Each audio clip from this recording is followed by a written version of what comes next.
Lamar Jackson. Hell yeah. You see that? He looks How sweet. cool did he look? First off, the Ravens facility, too, looks very nice. Walking in, I thought he was walking into a nice house. That's actually their facility they work out in, huh? Yeah, the facility wasn't the problem. Remember, it's the strength coach that's telling them to do all these fucked up shit and drills when they're already injured. But yeah, look at this hair. I mean, are you kidding me? He looks Nice chain. sweet. I love it. Is he doing a presser today? I would assume so, right? Gotta be. That is Wow, look sweet. at his pants, man. He looks sweet. Yeah, look at that. Looks That's like a nice, that's not the clubhouse. normal, He's just that's not the coming from a normal golf facility. course. Yeah, that's what I said. Yeah, It looks like a right? golf clubhouse. Well, that's an Under Armour. They built that whole situation for him, didn't they, in Baltimore? Yeah. Oh, really? I didn't know that. Yeah. Is that where it's based out of? Under Armour? Yeah, that's where it Yeah, started. Kevin Baltimore. Plank played in Maryland and all that stuff. So, yeah, it's like they're entrenched in all Under Armour. But I know their GM, Eric DaCosta, there's a cool little video going on. I know we could get it pulled up here shortly probably. But Eric DaCosta, their GM, basically, guys, he admitted, sounds like he's kind of admitting, like, yeah, you know what? I didn't do a good enough job getting Lamar enough weapons. I didn't surround him with the talent needed to try to make him reach his potential fast enough, I guess. And I thought it was, I don't know what you guys think of it, but I thought it was pretty cool. And Evie, if he has it, we can pot it on up there. Here we go. Let's see. Is this a video or you just want me to read this situation? Video. Got the video. Let's see it. Information about OBJ. And then how's it going to affect, Lamar as a passer? How's he going to play? We want to maximize Lamar's ability. I've probably done a poor job of doing that over the last couple of years in some ways, by not having more receivers around him. And we love the guys we have, but, in terms of building the best possible offense, that's a factor too. So, every situation has residual values associated. Every player that you bring in is different, and they affect things differently. Leadership, ability, community, whatever that might be, long-term. And we see OBJ as a big part of that whole thing. Pac, what do you think of this? You like this? You like him coming out and basically admitting, like, yeah, I need to do a better job? Well, he should have came out with this before the contract shit. I think, now you could come out and say this shit now that you have paid him. And He's probably worried about leverage, though, right? You think he's worried about leverage if he said this before? Right. But what I'm saying is, like, now you come out and say, we got OBJ. You got to worry about how Lamar going to play with OBJ. You need more than OBJ. You're looking at the roster. You got Rasheed Batman, Zay Flowers. Like, you need to go get some fucking guys, bro. You got one guy. And if we was go play Baltimore tomorrow, we would double fucking OBJ and let somebody else beat us. And that's what's going on right now. Of course, we know what Lamar can do, man. He's one of the best that's playing right now at that position. But I think this is a get out of jail free card for the fucking GM, just in case they don't win 10 games. I'm trying to understand the angle because Bateman was a first round pick, Hollywood Brown was a first round pick, Zay Flowers is now a first round pick. They didn't work out. Hollywood got traded. Bateman's been hurt. So it's like they tried, and the guys that they brought in free agency, it was like a 100-year-old Sammy Watkins. Yep.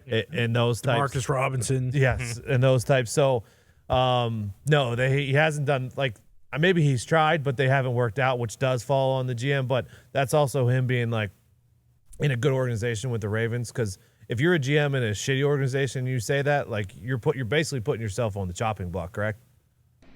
Yeah, that's a good point. I guess he's smart. He knows now, I guess, Pac, you have it's an interesting view of it. It's like, all right, I'm gonna admit to some possible mistakes I made leading up to this, but ultimately I figured it out. I got it done. Lamar is here. He's signed. He's in the building. Yeah, it feels like the veteran aspect of it. He hasn't signed any established guys until now. Like Mark Andrews is homegrown, and Odell is kind of the first guy they've signed that isn't like a Sammy Watkins or someone that could be on the back half of their career versus Odell, who, is coming off one of his, best runs with the Rams at the end. But, I mean, you mentioned Zay Flowers, and AJ, you can probably speak to this too. If you are a first-round pick, is the team, no matter what, the guys in the Ravens locker room, are they expecting, hey, Zay Flowers is going to be a guy who's going to catch 100 passes, have 1,000 yards, have 8 touchdowns? He's going to have an immediate impact? Because, as a Patriots fan, and me and Pacman were talking about this earlier, the Patriots secondary is supposed to be very good, but that is completely dependent upon the first-round pick, Christian Gonzalez, coming in and just being a stud right away. Is the expectation inside Baltimore, especially for the guys that are on the team, not so much the front office, because he's a first-round pick, so obviously they're expecting Zay Flowers to play well. For the vets or the players in that building, are they we're going to be just fine? We have Odell, and Zay Flowers is definitely going to be a great player. Well, they definitely hope, they expect him to come in and be a starter from the jump, and I'm sure they're telling him like, hey man, like I don't know if you're looking around, but there's a lot of great opportunity for you out in front of it. Like there's not a ton. If you look like Pac said, if someone's playing Baltimore right now, they're probably going to double OBJ and then make other people beat you, and you're going to tell Zay Flowers, hey bro, you're going to get a lot of balls. You have a chance. You have a great opportunity ahead of you, so you make sure you're doing everything you can, because there's some places where you may be a first-round pick, but there may be some studs in front of you, some vets that you're going to have to split time with or try to work to get in there. Zay Flowers could hit the ground running day one, be a starter in camp, and they're going to look at him like 3 games into the season, say, hey, bro, you're not a rookie anymore. Yeah. Like, this is you have a great opportunity in front of you. You need to go out there and make some plays right away, I guess. If anybody in Zay Flowers camp that have a little bit of football sense, this is a great situation for them. With Lamar, if you don't put 8 in the box, you're fucked. Yep. If you play Odell and don't put 2 on him, you're fucked. Yeah. So Zay is going to get the one-on-ones 90% Especially with Mark of Andrews, the game. too. Yeah. Yeah, get Mark what I'm Andrews saying? too. Yeah. So if he can show up, he don't have to be what a chase was, but he got to be consistent. We need you to catch the ball when you need to catch the ball, and we need you to get open. But it's going to be very interesting to see how defensive teams line up with the additions that they got. The thing with the Ravens this year too, like you don't know if what the offense is going to be either, because Monken's coming from Georgia. Right. Like, is he, Also, do we know if AB's on the team? Antonio? yeah. I believe he's trying to figure out how to play or pay. Antonio Brown? Yeah, he's trying Yeah. to figure out how to pay his guys in the football team that he bought. Yeah, I would like to.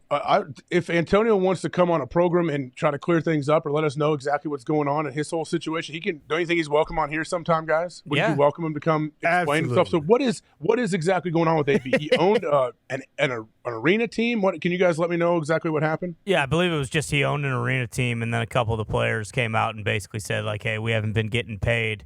And then a couple guys said, like, well, yeah, you kind of, you would have to expect this. And AB basically shot back and, like, called one guy a fatso and said he didn't know, shit about anything. He was allegedly. He was allegedly a fatso. We don't know yet. But, I mean, anytime anything happens with AB, like, it seems like bad stuff kind of follows him. So it seemed like this was kind of just. Is this a Pittsburgh team? I don't think it was. No, it was like Vermont. The team his dad used to play for. It was New York, right? But it turns out maybe his dad didn't even play for that team. Nope, that team was. How much did he buy him? Bro. How much did it cost to buy the team? I think like $45 and a couple Happy Meals. The team won the last 2 league championships. Okay. Now they've This lost was a 2 dynasty. coaches. Now they've lost what? Have they lost 2 head coaches or just 1? Well, I think AB's the head coach now. Yeah, AB's the head coach now. I No. think. I believe he is. He should play. Get out there. Go right. score some touchdowns. But no, maybe he might be on the Ravens now because he did. That's to the original point. To Zito's original point. He may be on the Ravens now because he did tweet out the picture in the Ravens uniform. I don't know where he would have got that picture from if he wasn't on the Ravens right now. Yeah. So Yeah, nobody on the internet could put that together, can they? AI? I mean, it looks pretty good. AI might. AI be. did it. Chat GPT. What is it called? You got a P in there. GPT. That thing's doing more and more by the day. Look at this. So it's not photoshopped, is it? Huh? No. No, Doesn't he look looks like it. yoked. I zoomed in on the edges. It does not look Photoshop at all. So wait, back to your original question though. To Pac and AJ, how do you play Lamar and this team, especially not knowing how they're going to run their offense? Me personally, I'm packing the box with Lamar and make him beat us. Make him beat you, throw it down the field. Make too. him Like, beat hey, us beat on- beat us over the top. Yeah. I'm not going to let him beat us with his feet. And I'm going to see if Odell can handle the load of carrying the load for a whole season. I think if you go back to the original quote from Eric DeCosta, if you want to play devil's advocate, in defense of him, in years past they maybe could have done something for Odell, for Lamar to get him a top market receiver. But if you look at this year's free agent receiver class, Odell was hurt, but he kind of was the belle of the ball. He was the prized possession. I don't know if they sign Alan Lazard if people are really saying oh, look what you guys are doing for Odell. You know what I mean? It just so.